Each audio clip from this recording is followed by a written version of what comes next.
Just saw Jamie Foxx, the actor Jamie Foxx, go to the podium. Let's listen to him. Dream. That's what we got to do. I was affected by the Trayvon Martin situation. I was affected by Newtown. I was affected by Sandy Hook. I'm affected by those things, so it's time for us now to pick up. Harry Belafonte saw me at the Image Awards, and he asked me, what am I willing to do? He took it a step further, and we went to dinner, and my daughter, who's 19 years old, I said, listen, if you want to get inspired, come listen to this man speak. When I sat with Mr. Belafonte, he asked my daughter, how old are you? And my daughter said 19, and I said, Mr. Belafonte, what were you doing in 19? He said, I was coming home from World War II, and when I got back to America, I wasn't allowed to vote. So I love my country, I love America, but I realized that I had more work to do. So myself, Al, Jesse, and Martin, we marched. And I said, wait a minute, man.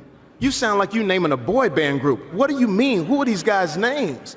And he looked at my daughter and he said, Martin Luther King, have you heard of him? And we sat there and we cried. What we need to do now is the young folks pick it up now so that when we're 87 years old, talking to the other young folks, we could say it was me, Will Smith, Jay-Z, Kanye, Alicia Keys, Kerry Washington. The list goes on and on. Don't make me start preaching up here.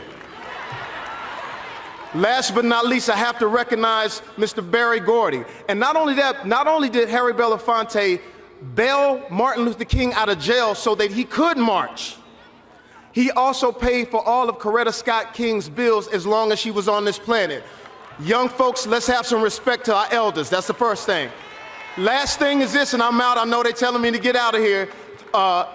We have to salute Mr. Berry Gordy, because Mr. Berry Gordy put Dr. King's speech on an album and put it out on Motown Records. And then after he did that, he turned around and gave those reels and those tapes back to the King family. Thank you so much. Do not forget 50 years. I'm out.